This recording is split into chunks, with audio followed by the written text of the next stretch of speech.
অপবিত্র কাপড় পবিত্র করার পদ্ধতি কি হবে? এর আগেও আমরা এই বিষয়ে বলেছিলাম যে কোনো কাপড় যদি অপবিত্র থাকে, সালাতের জন্য যেহেতু শরীরের পোশাক এগুলো পবিত্র থাকা শর্ত, সেজন্য আমাদের অপবিত্র পোশাক আশাককে আমরা পবিত্র কিভাবে করব সেই পদ্ধতি জানা থাকা দরকার। আপনার পোশাকের বা কাপড়ের চোপড়ের যদি কোনো এক জায়গায় অপবিত্রতা লেগে থাকে, সেটা পেশাব হতে পারে, পায়খানা হতে পারে, যে কোনো ময়লা যদি অপবিত্রতা যদি লেগে থাকে, নাপাক হয়, যেই জায়গাটা নাপাক হয়েছে ওই জায়গাটা নাপাককে আপনি দূর করে দিলে, রিমুভ করে দিলে সে কাপড়টা কি হয়ে যাবে? পাক হয়ে যাবে।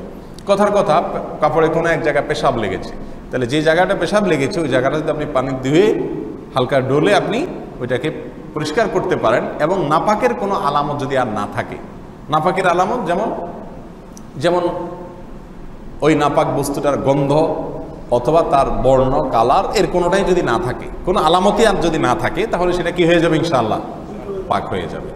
এটা হলো মূল কথা। এরপরে আসি, এই কাপড় চোপড়গুলো আমরা যে পদ্ধতিতে সচরাচর পাক করে থাকি তার কয়েকটা পদ্ধতি আছে। এক, পুকুরে অথবা টেপে অথবা প্রবাহমান কোনো পানিতে যদি আপনি নাপাক কাপড় ধোন, তাহলে তার পদ্ধতি কি হবে? এর পদ্ধতি হবে এই, যদি পুকুর হয়, অনেক বড় পুকুর অথবা নদীর ধার অথবা ট্যাপ, তাহলে সেক্ষেত্রে আপনি সেখানে কাপড়কে ধরে যদি একটু ডলেন, হালকা একটু কসলাইলেই সাধারণত নর্মাল নাপাকগুলো কি হয়ে যায়? দূর হয়ে যায়। বাস, এর মাধ্যমে আপনার কাপড় পাক হয়ে যাবে। আর যদি বালতি ইত্যাদিতে আপনি রেখে কাপড় ধোন, তাহলে সেক্ষেত্রে আপনাকে এক্সট্রা সতর্কতা অবলম্বন করতে হবে। বেশিরভাগ বাসা বাড়িতে আজকাল মা বোনরা হয় বালতিতে রেখে কাপড় চোপড় ভিজান, সেখানে ধোন, অথবা ওয়াশিং মেশিন ইত্যাদি ইউজ করেন। তো বালতিতে যদি আপনি অপবিত্র কাপড় ধোন, তাহলে খেয়াল করতে হবে, বালতিতে যদি পানি দেন, এরপর যদি কাপড় চুবান সেই পানিতে, অথবা কাপড় রেখে তারপরে পানি দেন, তাহলে কিন্তু অল্প পানিতে নাপাক কাপড় এর নাপাক লাগার কারণে সেই পানিগুলোও, বালতির পানিগুলোও কি হয়ে যাবে? নাপাক যদি হয়ে যায়, তাহলে ওই বালতির থেকে যদি আপনি কাপড়কে উঠান আর 10-12 চিপ দেন, তাহলে কোনো অবস্থাতে সে কাপড় কি হবে? না, পাক হবে না। কারণ বালতিতে আপনি কাপড় রেখেছেন, সেখানে অল্প পানিতে নাপাক লেগেছে, ওই পানিটাও কি হয়ে গেছে? এখন ওই পানি থেকে উঠে বারবার যদি চিবান, আর চিবায় আবার সেটাকে চুবান, চুবায় আবার উঠে আবার চিবান, এইভাবে যতবার চিবাইতে থাকেন না কেন, কখনো সেটা কি হবে না? পাক হবে না।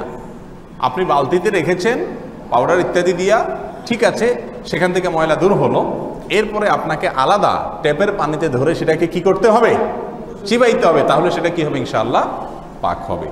আর যদি ওয়াশিং মেশিনে আপনি কাপড় ধোন, সেক্ষেত্রে ওয়াশিং মেশিনে আপনি যদি সমস্ত কাপড়গুলো দিয়ে দেন, আর যদি ওয়াশিং মেশিনটা অটোমেটিক ওয়াশিং মেশিন হয়, যেটা একদিক থেকে পাইবে পানি নিবে আর একদিক থেকে পানি দূর করবে, বের করবে, এরকম যদি হয়, তাহলে ইনশাআল্লাহ টেনশনের কোনো কারণ নাই।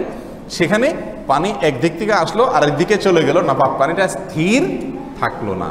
এবং বেশিরভাগ ওয়াশিং মেশিন যেগুলো অটোমেটিক হয়ে থাকে, পানি এভাবে চলে যায়, আবার নতুন করে আসে, আবার চলে যায়, আবার আসে, এভাবে কয়েকবার যদি হয়, সেহেতু নাপাকের কোনো কিছু আর থাকার সম্ভাবনা থাকে না। বিধায় সেটা কি হবে? ইনশাআল্লাহ বিদিনিল্লাহ কাপড়গুলোকে পবিত্র করবে।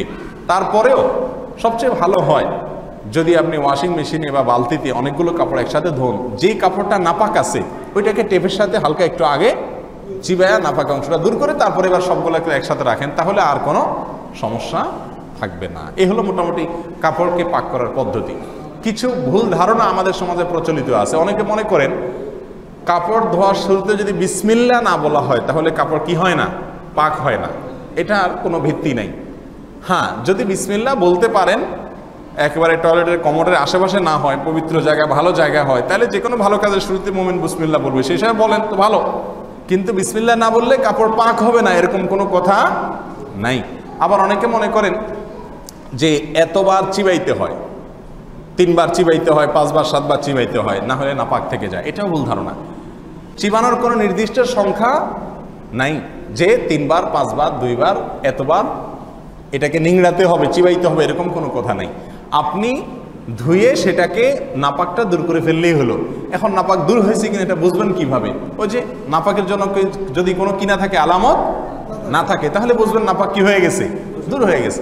সচরাচর পেশাব পায়খানা এগুলো লাগলে হালকা একটু কসলাইলেই দূর হয়ে যায় সাথে সাথে। এরপরে এতবার চিবাইতে হবে, বিসমিল্লাহ বলতে হবে, এরকম কোনো শর্ত নাই। আল্লাহ সুবহানাহু ওয়া তাআলা আমাদের সকলকে বোঝার তৌফিক দান করুন।